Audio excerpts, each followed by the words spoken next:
Hello everyone. तो जैसा कि हम लोग देख रहे थे MCS 14 का दिसंबर 23 का सॉल्यूशन, आज हम लोग देखेंगे क्वेश्चन नंबर 2। तो ये बोल रहा है explain any two approaches for development of information system. ठीक है, ये 10 मार्क्स का क्वेश्चन है। तो यहाँ पे देखिए हम लोग को क्या बोल रहा है कि डेवलपमेंट ऑफ इंफॉर्मेशन सिस्टम का हम लोग को 2 अप्रोच बताना है। ठीक है, तो यहाँ पे देखिए अप्रोच मतलब कि एक तरह से समझिए कि स्टेप्स कैसे हम लोग फॉलो करते हैं, क्या क्या मॉडल फॉलो करते हैं वो। तो यहाँ पे देखिए इंफॉर्मेशन सिस्टम का वही डेवलपमेंट, कोई भी सिस्टम जो बनाते हैं हम लोगों का, उसका कैसे डेवलपमेंट होता है।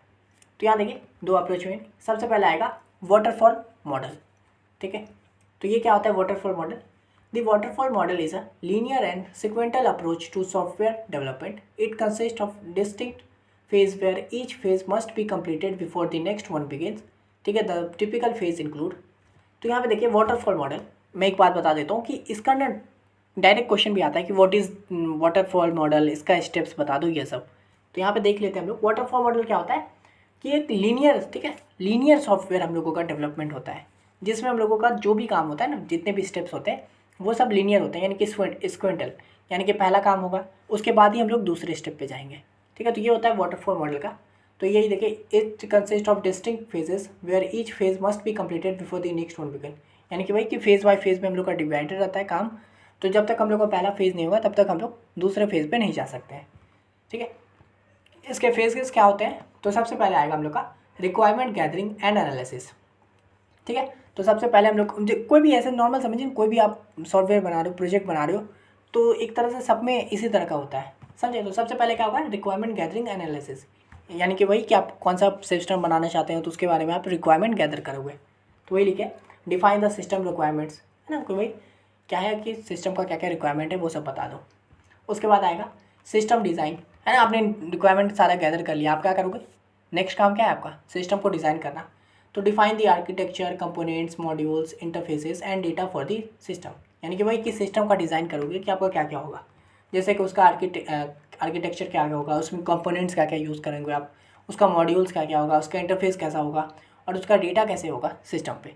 समझे, तो इस तरह से आप पूरा सिस्टम डिज़ाइन करोगे। उसका थर्ड फेज़ में क्या आएगा इम्प्लीमेंटेशन। आपने सिस्टम का डिज़ाइन तो कर लिया, अब सबको इम्प्लीमेंट करोगे। तो develop the actual software based on the design specification, यानी कि यहाँ पे आपने सिस्टम डिज़ाइन कर लिया कि अच्छा ये काम होगा, ऐसे ऐसे कंपोनेंट बनाऊंगा, ये सब मॉड्यूल ये रहेगा। अब उसका एक्चुअल कोड करने पे आओगे। इम्प्लीमेंटेशन मतलब कि वही एक्चुअल कोडिंग भी कह सकते हैं उसको।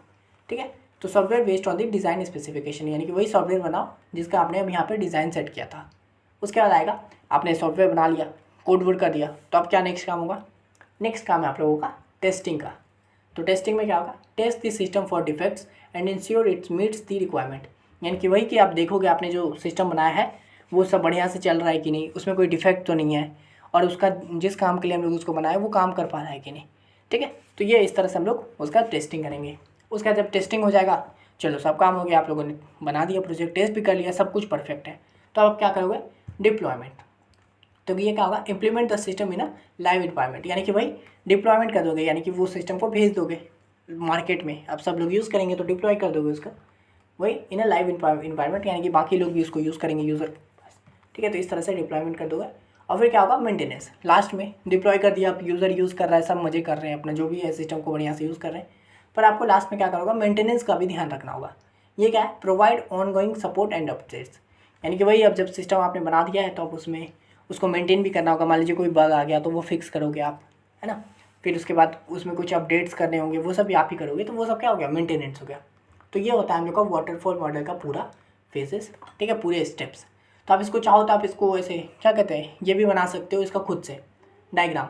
सबसे पहले लिख दोगे एक बॉक्स के अंदर रिक्वायरमेंट गैदरिंग, फिर सेकंड बॉक्स लिख दोगे, इस तरह से कनेक्ट कर दोगे, है ना, रो के साथ। ये हो गया सिस्टम डिज़ाइन, इस तरह से हो गया हम लोग का वाटरफॉल मॉडल के बारे में, समझे।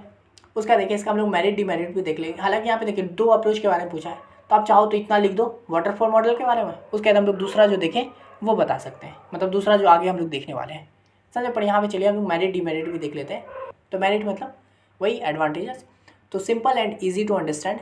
ठीक है, यानी कि यही कि हम लोग का वाटरफॉल मॉडल क्या होता है कि सिंपल होता है भाई, सारा स्टेप्स हैं, सारे फेज उसको फॉलो करो, और ईजी टू अंडरस्टैंड होता है, पहला करोगे फिर दूसरा करो तीसरा करो, इस तरह से। उसके बाद आएगा provides structure approach to development, वही स्ट्रक्चर वे में हम लोग को प्रोवाइड करता है कि पहला काम दूसरा काम इस तरह से। फिर क्या है, suitable for small project with well defined requirements. तो इसमें क्या होता है कि हम लोग का स्मॉल प्रोजेक्ट के लिए ठीक रहता है, क्योंकि स्मॉल प्रोजेक्ट में आप लोग के पास कंप्लीट डेटा रहेगा, रिक्वायरमेंट सब पता रहेंगे, तो हम लोग आराम से सारा काम कर सकते हैं, समझे।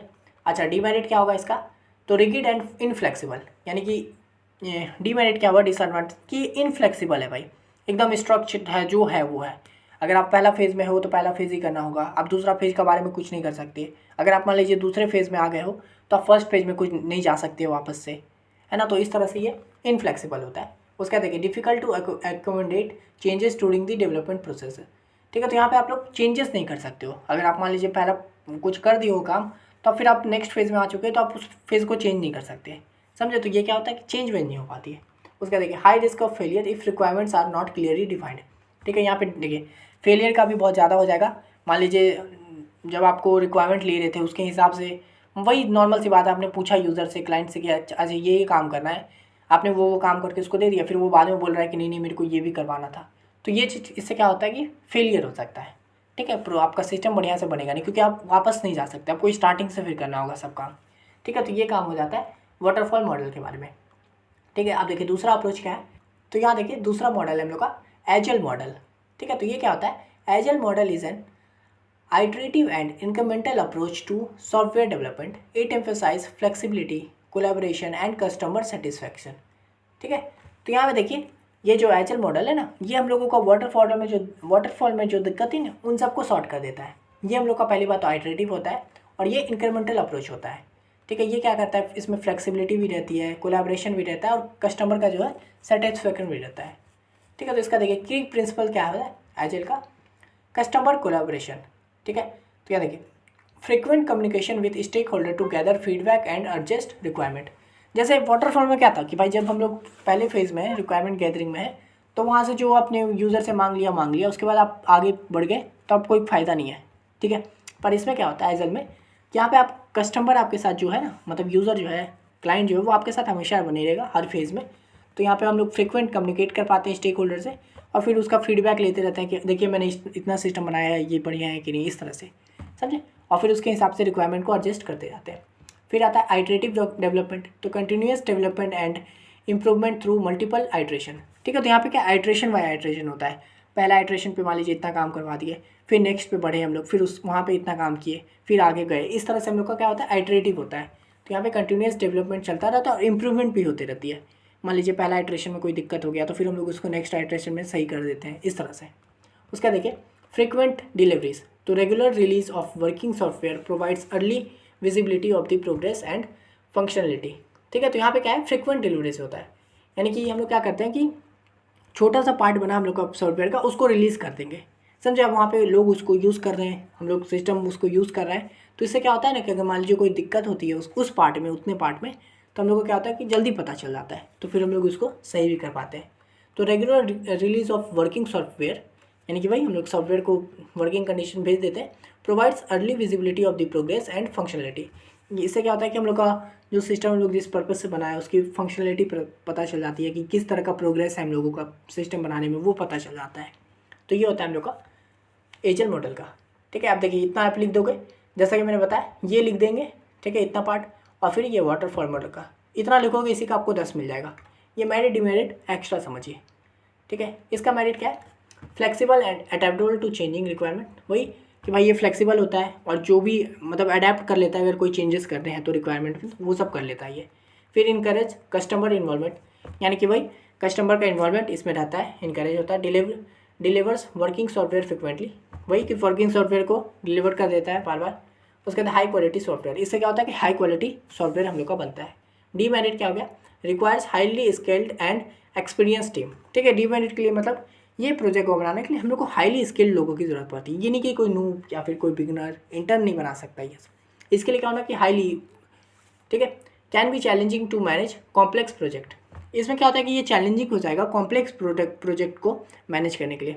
जैसा कि पहला इसको समझते हैं हाईली स्किल्ड और एक्सपीरियंस टीम, तो ये क्यों ज़रूरी है, जैसे मान लीजिए उसने गैदर कर लिया, अब मान लीजिए वो जो क्लाइंट है वो कुछ चेंजेस करने बोलता है, तो ये जिसके पास बढ़िया स्किल होगा, जिसको नॉलेज होगा, तभी ना वो फट से उस चीज़ को अडेप्ट कर लेगा कि अच्छा ये करना है, चलो इसको ऐसे कर देंगे। तो इसलिए हाईली स्किल और एक चैलेंजिंग, इसलिए कॉम्प्लेक्स प्रोजेक्ट के लिए अब देखिए कॉम्प्लेक्स प्रोजेक्ट है तो उसका काम अगर मान लीजिए बार बार कोई ये हो रहा है, बीच में बोल रहा है ऐसे चेंज करो, तो अगर कॉम्प्लेक्स है तो भाई टाइम जाएगा ना उसमें, तो ये दिक्कत करता है। उसका देखिए focus on software over detail documentation can be drawback.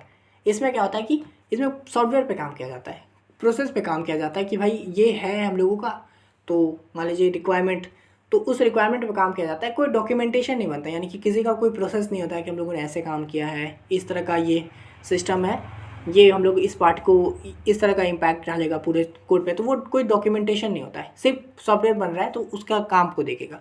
तो ये हम लोग का ड्रॉबैक हो सकता है आगे चल के, जब मान लीजिए कोई एरर आ गया है, मान लीजिए या टीम बदल गई है, तो फिर उस सॉफ्टवेयर को समझना मुश्किल हो जाएगा क्योंकि उसका कोई डॉक्यूमेंटेशन नहीं है। ठीक है, तो ये हो गया हम लोग का मेरिट और डिमेरिट इसका, समझे। तो हम लोगों ने ये क्वेश्चन देख लिया। अब चलिए हम लोग इसका नेक्स्ट क्वेश्चन देखते हैं, लेकिन उससे पहले आपसे एक छोटा सा रिक्वेस्ट है, अगर आप ये पूरा प्लेलिस्ट फॉलो करते आ रहे हो, अगर आप मेरे चैनल पर पहले से हो, तो इस वीडियो के डिस्क्रिप्शन के एंड में एक छोटा सा वीडियो है, कृपया करके उसको ज़रूर देख लीजिएगा। ठीक है, वो 2 मिनट से भी कम का वीडियो है, तो ये वीडियो के ख़त्म होने के बाद आप उसको देख लीजिएगा और आपसे जो बन पाता है ज़रूर कीजिएगा। ठीक है, उससे मेरी काफ़ी सहायता हो जाएगी, तो इग्नोर मत कीजिएगा, ज़रूर देख लीजिएगा। तो यहाँ पे देखिए क्वेश्चन नंबर बी क्या है, why do businesses need system analysis, explain the role of system analysis in modern business. ये क्वेश्चन 10 मार्क्स का है और ये इंपॉर्टेंट है। ठीक है, यहाँ पे हम लोग को सिस्टम एनालिसिस के बारे में पूछ रहा है। तो देखिए, businesses require system analysis to bridge the gap between technology and business needs as organization increasingly rely on technology to improve efficiency, enhance decision making and drive growth, the role of system analysis become critical। ठीक है, तो यहाँ पे देखिए system analysis ये क्या होता है, नाम से ही पता चल रहा है, मतलब सिस्टम एनालिसिस एक रोल हुआ। ये क्या करता है भाई कि हम लोग का गैप है, एक तरह से ब्रिज है, ठीक है, जिससे क्या होता है कि हम लोग का टेक्नोलॉजी और बिजनेस नीड्स को फिल किया जाता है। ठीक है, यानी कि हम लोगों का जो बिज़नेस है, हम लोग जिस कोई बिज़नेस पे काम, कोई सॉफ्टवेयर बनाने पे जो काम कर रहे हैं, उसको उसमें कौन कौन सा टेक्नोलॉजी यूज़ होगा, ये हम लोग को कौन बताता है, तो वो हम लोग को सिस्टम एनालिसिस बताता है। ठीक है, तो आप जानते हैं कि कोई भी सिस्टम अगर बनता है, हम लोगों का कोई भी ऑर्गेनाइजेशन बनता है, वो टेक्नोलॉजी पे बहुत रैली करता है, यानी कि उस पर बहुत निर्भर रहता है कि कौन सा टेक्नोलॉजी यूज़ करेंगे। तो इससे क्या होता है कि सिस्टम एनालिसिस हम लोग को बताता है कि कौन सा टेक्नोलॉजी अच्छा है। तो इससे क्या होता है कि हम लोगों का इफ़िशेंसी बढ़ता है, हम लोग अच्छे से डिसीजन ले पाते हैं, है ना, और हम लोगों का जो भी हम लोग काम कर रहे हैं उस पर ग्रोथ भी बढ़िया होता है। तो ये सब हम लोग का, इसलिए हम लोगों का सिस्टम एनालिसिस का रोल एकदम बहुत ज़रूरी होता है, समझे। तो ये हो गया। आप देखिए रोल पूछा है कि क्या क्या होता है सिस्टम एनालिसिस का। तो देखिए सबसे पहले आएगा रिक्वायरमेंट गैदरिंग, वही नॉर्मल। देखिए कोई भी प्रोजेक्ट यहाँ पे एक्चुअली ना 80% कोड का आंसर ना एक ही तरह का होता है कि भाई कोई भी प्रोजेक्ट बना रहे हो, तो अगर मान लीजिए अगर आप कोई प्रोजेक्ट बना रहे हो, मैं पूछ रहा हूँ आपसे सलाह ले रहा हूँ, तो आप क्या करोगे, नॉर्मली वही करोगे ना, मेरे से पूछोगे भाई अच्छा आपको कौन सा चाहिए, तो क्या कर रहे हो, रिक्वायरमेंट गैदर कर रहे हो, फिर आप सिस्टम पे काम करोगे, है ना। तो वही सम, तो वहाँ पे भी देखिए सिस्टम एनालिसिस का क्या होगा, रिक्वायरमेंट गैदरिंग। तो system analysis conduct interviews, surveys and workshop with stakeholders to gather detail requirement for new system और changes of to existing system. तो यानी कि भाई सिस्टम एनालिसिस जो है वो आपसे पूछेगा, पूरा इन्फॉर्मेशन गैदर करेगा कि अच्छा आपको किस तरह का सिस्टम चाहिए, है ना, उसमें क्या क्या आपकी रिक्वायरमेंट है, क्या क्या आपको चाहिए होता है, या फिर मान लीजिए आपका कोई पहले से ही सिस्टम है उसके बारे में भी पूछता है कि अच्छा आपको क्या चेंजेस करने हैं इसमें। तो वही है कि रिक्वायरमेंट गैदर करना, वही चीज़ लिखे हुए हैं, वही इंटरव्यू पूछता है, सर्वे करता है, वर्कशॉप वगैरह वो सब करता है। उसका देखिए सिस्टम डिज़ाइन करेगा, आप जो उसको रिक्वायरमेंट मिला, जो भी उसने ये कर लिया, इन्फॉर्मेशन ले लिया, उसके हिसाब से आप वो सिस्टम डिज़ाइन करेगा। They create system specification including functional and technical requirements and design work flow to that meets the identified business needs. यानी कि अब यहाँ पे क्या करेगा, वो सिस्टम डिज़ाइन करेगा। सिस्टम डिज़ाइन मतलब कि सिस्टम का स्पेसिफिकेशन निकालेगा कि अच्छा ये सिस्टम बना रहे हो ना, इसके लिए आप ये टेक्नोलॉजी यूज़ कर सकते हो, इस तरह से काम कर सकते हो, ये सब। ठीक है, including functional and technical requirement, कि फंक्शनल में क्या क्या चाहिए, टेक्निकल में कौन कौन सा रिक्वायरमेंट है आपको, इस तरह का। और वही वर्क फ्लो बताएगा कि जो आप लोगों का जो भी आपका बिजनेस नीड है उसके हिसाब से काम करें। उसके बाद आता है फिजिबिलिटी एनालिसिस। तो ये क्या है, analyst access the feasibility of proposed system in terms of technical, economical and operational aspects, helping businesses determine the viability of project। तो यहाँ पे क्या होता है कि ये जो एनालिस्ट होते हैं ये हम लोगों का फिजिबिलिटी स्टडी करते हैं, जैसे कि टेक्निकल में आगे कैसा होगा, इकोनॉमिक्स मतलब इकोनॉमिक के तौर पे किस तरह का होगा, ऑपरेशनल एस्पेक्ट्स क्या क्या होंगे इस प्रोजेक्ट को बनाने के लिए। ठीक है, तो वो सब हम लोगों का फिजिबिलिटी स्टडी कर लेता है, समझे। इससे क्या होता है कि हम लोगों का प्रोजेक्ट का जो विजिबिलिटी होती है, आगे की थॉट जो होती है कि आगे क्या क्या ज़रूरत पड़ेगी, वो हम लोगों को पता चल जाती है। उसके बाद आएगा project management. They often participate in project management activities including planning, coordinating resources and monitoring progress to ensure that project are delivered on time and within budget। फिर क्या है, प्रोजेक्ट मैनेजमेंट में भी ये सहायता करते हैं। क्या करते हैं कि प्लानिंग वगैरह करते हैं कि अच्छा ये प्रोजेक्ट में ये करेंगे, रिसोर्सेज को कोऑर्डिनेट करते हैं कि अच्छा इस ये वाला रिसोर्स को यहाँ ले आएंगे, इस तरह से टीम वगैरह बनाने में वो हो गया। फिर वही प्रोग्रेस जो हो रहा है, मतलब जिस तरह का पूरा काम चल रहा है उसको भी मॉनिटर करते रहेंगे कि सिस्टम अच्छा यहाँ तक काम पहुँच गया, ये चल रहा है, वो सब करते रहेंगे। तो ये पूरा मैनेजमेंट करते हैं, जिससे क्या होता है कि भाई प्रोजेक्ट जो हम लोग बना रहे वो टाइम पे पहुंच जाए और बजट भी उसका सही सलामत रहे। ठीक है, ये हो गया। फिर आएगा फिर टेस्टिंग एंड वैलिडेशन। तो यहाँ पे देखिए मैंने ना बहुत सारा लिखा है, 5-7 मतलब बता दिया है, पर आप अपने हिसाब से यहाँ पे 10 मार्क्स का क्वेश्चन आपने अगर 5 भी लिख दिया ना तो काफ़ी है। पहले आपने बता दिया कि बिज़नेस क्या है, उसके बाद आपने यहाँ पे 5-6 इसका रोल भी बता दिया। पर यहाँ पे मैं जो बता रहा हूँ ये पूरा मैक्स है, इतना लिखने की ज़रूरत नहीं है आपको। ठीक है, आप अपने हिसाब से कम कर सकते हो इसमें से पॉइंट। उसके बाद आएगा टेस्टिंग एंड वैलिडेशन। तो system analysis are involve in testing new system to ensure they meet the specified requirements. They develop test plans, execute test and validate that the system works as intended. वही कि भाई testing और validation में भी system analysis participate कर लेता है, कि देखते रहता है कि भाई कि वो जो भी रिक्वायरमेंट है उस पर ये खरा उतर रहा है कि नहीं सिस्टम, है ना। उसके बाद फिर वही टेस्ट प्लान भी बनाते हैं कि चलो इसको इस ढंग से टेस्ट करके देखते हैं, है ना। वो सब काम भी कर लेता है ये सिस्टम एनालिसिस्ट। फिर वही एग्जीक्यूट करेगा टेस्ट को, फिर वैलिडेट करेगा कि सिस्टम जैसा काम दिए हैं वैसा कर रहा है कि नहीं। ठीक है, उसके बाद आएगा यूज़र ट्रेनिंग एंड सपोर्ट। तो देखिए they provide training to end user to create documentation to facilitate the adoption of new systems, ensuring that user understand how to effectively utilize the technology। फिर आएगा यूज़र ट्रेनिंग एंड सपोर्ट। अब देखिए system बन गया, testing wasting भी हो गया, तो अब हम लोगों को यूज़र को जो भेजेंगे उससे पहले ट्रेनिंग भी तो होनी चाहिए, नहीं कि भाई सिस्टम को कैसे यूज़ करना है ना। वैसे ही नॉर्मल आप भेज दिया, आप सब थोड़ी हवा में सीख जाएगा। ठीक है, तो इस तरह से क्या होगा, उसको डॉक्यूमेंटेशन भी करना होगा, सपोर्ट भी देना होगा यूज़र को, ताकि वो बढ़िया से उस सिस्टम को यूज़ कर पाए। तो वही है कि ट्रेनिंग करता है एंड यूज़र को, और क्रिएट डॉक्यूमेंटेशन, वही डॉक्यूमेंट बना देता है कि इस तरह से यूज़ करो, है ना। जैसे कोई भी आप सामान खरीद के लेगा तो उसमें लिखा रहता है ना कि इसको ऐसे यूज़ कीजिए। जैसे टीवी का रिमोट ही करके आ जाते हो, टीवी खरीद के आ जाते हो तो ऐसे यूज़ करो, ये वाला बटन दबाने से ये होगा। तो वो क्या है, डॉक्यूमेंटेशन है। तो वही कि facilitate the adoption of new system, की कैसे आप इसको यूज़ कर सकते हो कि यूज़र अंडरस्टैंड कर पाए कि कैसे वो इस टेक्नोलॉजी को अच्छे से यूटिलाइज कर पाए। उसका देखिए कंटिन्यूस इंप्रूवमेंट। तो system analysis monitor system performance end user feedback after implementation, identifying areas of improvement and suggestion enhancement. फिर क्या है, कंटिन्यूस इन्वॉल्वमेंट में भी, इम्प्रूवमेंट में भी सिस्टम एनालिसिस का होता है कि वो देखते रहता है कि भाई कैसा सिस्टम परफॉर्म कर रहा है, किस तरह का यूज़र का फीडबैक आ रहा है, फिर उस फीडबैक के हिसाब से सिस्टम में कुछ चेंजेस करने की ज़रूरत है, कुछ अपडेट करने की ज़रूरत है। तो वो सब में भी ये रहता है सिस्टम एनालिसिस। ठीक है, उसके बाद आएगा टेक्नोलॉजी एवोल्यूशन। तो they stay current with industry trends and emerging technologies, evaluating new tools and system that could be benefit the organization। फिर क्या है, ये टेक्नोलॉजी एवोल्यूशन, ये जो सिस्टम एनालिसिस, ये नहीं कि भाई 4 चीज़ सीख गए तो 4 ही पे अटके रहेंगे। ये टाइम टू टाइम आगे बढ़ते जाते हैं। कोई नया सिस्टम आया, नया टेक्नोलॉजी आया तो उसको सीखते हैं, फिर उसके हिसाब से देखते हैं कि ये किस तरह से बिजनेस को, किस तरह से सिस्टम को इम्पैक्ट करेगा। तो वो सब चीज़ें ये क्या करते हैं, हमेशा आगे बढ़ते रहते हैं, समझे। तो वो हमेशा देखते रहते हैं कि अभी करंटली इंडस्ट्री का क्या ट्रेंड चल रहा है, किस तरह का सिस्टम बन रहा है, किस तरह का टेक्नोलॉजी होता है, वो सब वो हमेशा देखते रहते हैं, समझे। तो ये हो गया हम लोग का रोल ऑफ सिस्टम एनालिसिस, पूरा डेप्थ में देखें। अपने हिसाब से आप इसको कम कर सकते हो, ठीक है, जैसा कि मैं पहले ही बता दूँगा। तो इस वीडियो के लिए इतना ही। यहाँ पर हम लोग ने 2 नंबर क्वेश्चन को बढ़िया से देख लिया है, ठीक है। तो अगर आपको ये PDF चाहिए तो आप मेरे को इंस्टा पे मैसेज कर दीजिएगा। इस वीडियो के लिए इतना ही। बाकी प्लेलिस्ट को भी ज़रूर देख लीजिएगा, 1st, 2nd, 3rd, 4th किसी में भी हो आप, ठीक है। तो मिलते हैं नेक्स्ट वीडियो में, तब तक के लिए धन्यवाद।